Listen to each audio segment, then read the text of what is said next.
Chapter 9, The Never Bird. The last sound Peter heard before he was quite alone were the mermaids retiring one by one to their bedchambers under the sea. He was too far away to hear their doors shut, but every door in the coral caves where they live rings a tiny bell when it opens or closes, as in all the nicest houses on the mainland. And he heard the bells. Steadily the waters rose till they were nibbling at his feet, and to pass the time until they made their final gulp, he watched the only thing on the lagoon. He thought it was a piece of floating paper, perhaps part of the kite, and wondered idly how long it would take to drift ashore.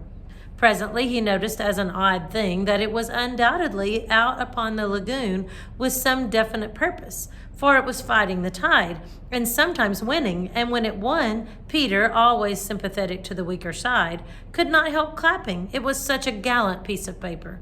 It was not really a piece of paper. It was the Never Bird, making desperate efforts to reach Peter on the nest. By working her wings in a way she had learned since the nest fell into the water, she was able to some extent to guide her strange craft. But by the time Peter recognized her, she was very exhausted. She had come to save him, to give him her nest, though there were eggs in it. I rather wonder at the bird, for though he had been nice to her, he had also sometimes tormented her. I can suppose only that, like Mrs. Darling and the rest of them, she was melted because he had all his fresh teeth.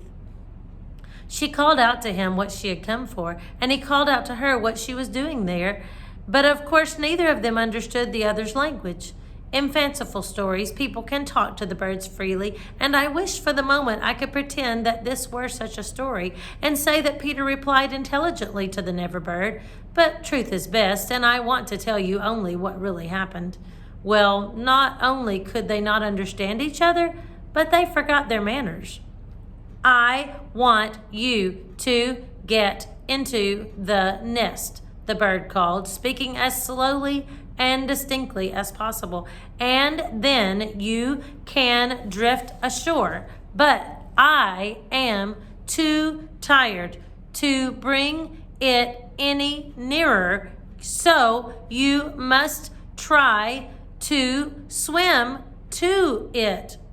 "What are you quacking about?" Peter answered. "Why don't you let the nest drift as usual?" "I want you," the bird said, and repeated it all over. Then Peter tried slow and distinct, "What are you quacking about?" And so on. The Never Bird became irritated. They have very short tempers. "You dunderheaded little jay," she screamed. "Why don't you do as I tell you?" Peter felt that she was calling him names, and at a venture he retorted hotly, "So are you." Then, rather curiously, they both snapped out the same remark, "Shut up! Shut up!" Nevertheless, the bird was determined to save him if she could, and by one last mighty effort she propelled the nest against the rock. Then up she flew, deserting her eggs so as to make her meaning clear. Then, at last, he understood, and clutched the nest and waved his thanks to the bird as she fluttered overhead. It was not to receive his thanks, however, that she hung there in the sky. It was not even to watch him get into the nest. It was to see what he did with her eggs. There were 2 large white eggs, and Peter lifted them up and reflected. The bird covered her face with her wings so as not to see the last of them, but she could not help peeping between the feathers. I forget whether I have told you that there was a stave on the rock, driven into it by some buccaneers of long ago to mark the site of buried treasure. The children had discovered the glittering hoard, and when in a mischievous mood, used to fling showers of mois d'ors, diamonds, pearls, and pieces of 8 to the gulls, who pounced upon them for food and then flew away, raging at the scurvy trick that had been played upon them. The stave was still there, and on it Starkey had hung his hat, a deep tarpaulin, watertight, with a broad brim. Peter put the eggs into this hat and set it on the lagoon. It floated beautifully. The Never Bird saw at once what he was up to and screamed her admiration of him, and alas, Peter crowed his agreement with her. Then he got into the nest, reared the stave in it as a mast, and hung up his shirt for a sail. At the same moment, the bird fluttered down upon the hat and once more sat snugly on her eggs. She drifted in one direction, and he was borne off in another, both cheering. Of course, when Peter landed, he beached his bark in a place where the bird would easily find it. But the hat was such a great success that she abandoned the nest.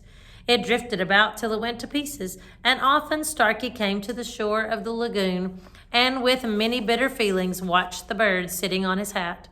As we shall not see her again, it may be worth mentioning here that all never birds now build in that shape of nest, with a broad brim on which the youngsters take an airing.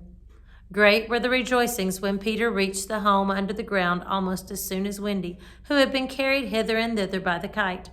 Every boy had adventures to tell, but perhaps the biggest adventure of all was that they were several hours late for bed. This so inflated them that they did various dodgy things to get staying up still longer, such as demanding bandages. But Wendy, though glorying in having them all home again safe and sound, was scandalized by the lateness of the hour and cried, "To bed, to bed," in a voice that had to be obeyed. Next day, however, she was awfully tender and gave out bandages to everyone, and they played till bedtime at limping about and carrying their arms in slings. A short chapter. Tomorrow we will read chapter 10, The Happy Home. See you then.